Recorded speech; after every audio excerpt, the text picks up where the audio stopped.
बहुत बार ऐसा देखने को मिलता है, जो ज्यादा भगवान का पूजा पाठ करता है वही सबसे ज्यादा दुखी होता है, जबकि कोई नास्तिक आदमी जो भगवान को नहीं मानता, कभी पूजा पाठ नहीं करता, कभी संतों का संग नहीं करता, वह सबसे ज्यादा सुखी जीवन जीता है। यह सब चीजें देखकर कभी कभी तो ऐसा लगता है कि भगवान ही गलत है, भगवान का न्याय ही गलत है। यह कोई कहानी नहीं है, ऐसा हर किसी के साथ होता है। दोस्तों, आज के इस वीडियो में हम आप लोगों को इसके पीछे के कारण के बारे में बताने वाले हैं। भगवान श्री कृष्ण ने स्वयं इसका उत्तर दिया है। आखिर ज्यादा पूजा पाठ करने वाले लोग दुखी और परेशान क्यों रहते हैं?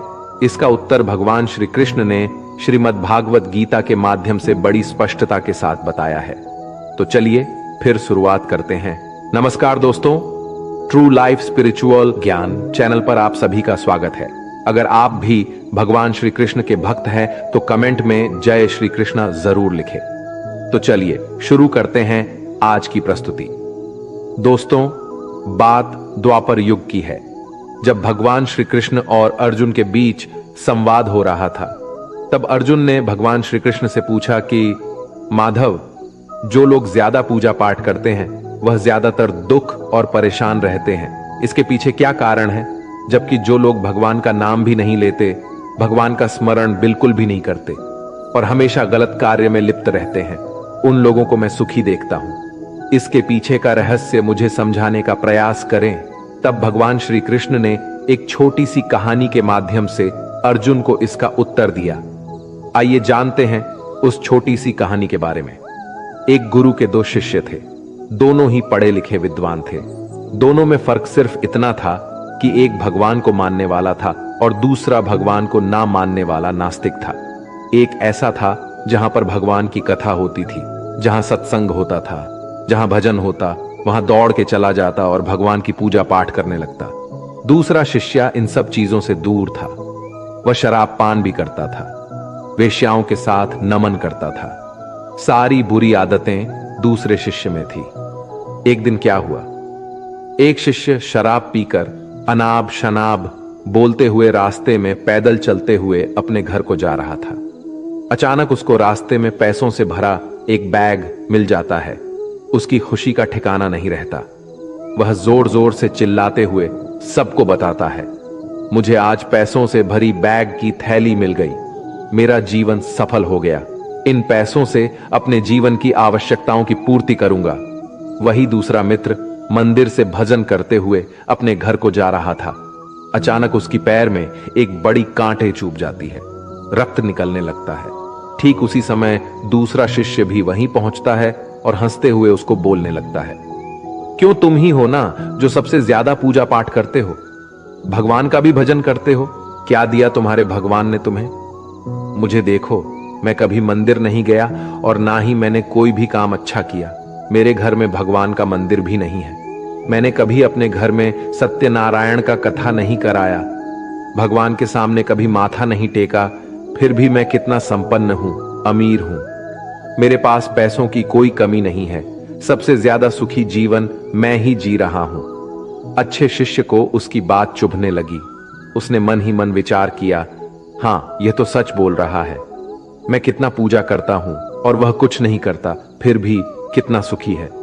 इतना सोचते हुए वह अपने गुरु के पास चला जाता है और यही प्रश्न गुरु से करता है। गुरु जी मुस्कुराते हुए बोले, भगवान जो करते हैं अच्छे के लिए ही करते हैं। जिसकी जैसी योग्यता होती है उसको उसी के अनुसार फल देते हैं। अब तुम्हारे प्रश्नों का उत्तर तुम जानते हो। भगवान ने तुम्हारे पैर में ही क्यों छुभाई कांटे और उसको पैसों से भरी हुई बैग क्यों मिली? सुनो, तुमने पिछले जन्म में बहुत पाप किया था, इसलिए तुम्हारी आज मौत होने वाली थी। तुम बच गए क्योंकि तुम मंदिर गए थे, तुमने भगवान की पूजा की थी। यही एक कारण है कि तुम्हारी मौत ना होकर सिर्फ एक ही कांट चुभा। अब तुम्हारे मित्र की बात करते हैं।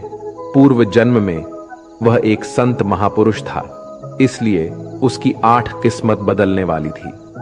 करोड़ों की संपत्ति का मालिक बनने वाला था, मगर इस जन्म में उसने कोई भी अच्छा काम नहीं किया।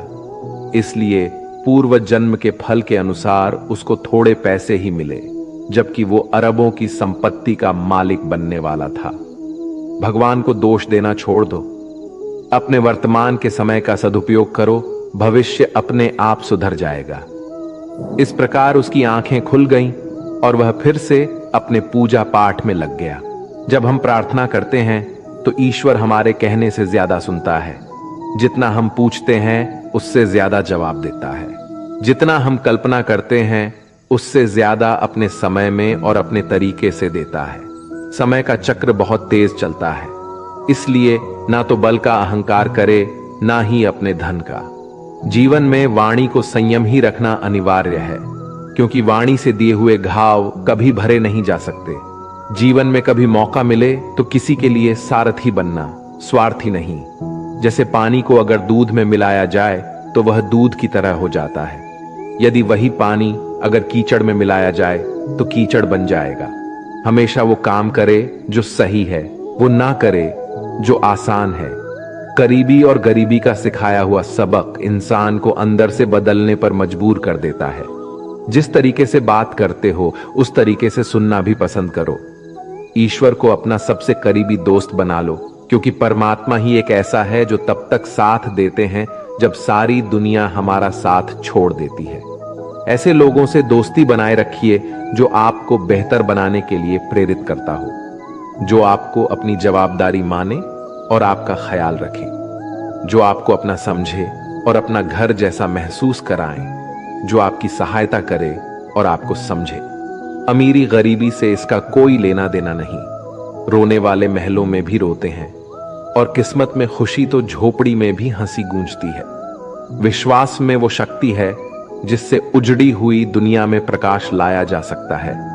विश्वास पत्थर को भगवान बना सकता है और विश्वास भगवान के बनाए इंसान को पत्थर दिल बना सकता है। किसी की यादों में घुट घुट कर मरने से अच्छा है कि आप अपनी ताकत को अपने लक्ष्य पर लगाओ और इतने सफल बन जाओ कि एक दिन आपको छोड़ने वाला पछताने लगे। कामयाब व्यक्ति की चमक लोगों को दिखाई देती है। उसने कितने अंधेरे देखे हैं ये कोई नहीं जानता। यदि सपने सच नहीं हो रहे हो तो रास्ते बदल लो, सिद्धांत नहीं। तो दोस्तों, आज के लिए बस इतना ही। उम्मीद करते हैं हमारे द्वारा दी गई जानकारी आपको पसंद आई होगी। तो मित्रों, अगर यह वीडियो आपको पसंद आई हो तो लाइक और शेयर जरूर कीजिएगा। अगर आपने हमारे चैनल को सब्सक्राइब नहीं किया है तो जरूर करिए। और हां, वीडियो को अंत तक देखने के लिए आपका बहुत बहुत धन्यवाद।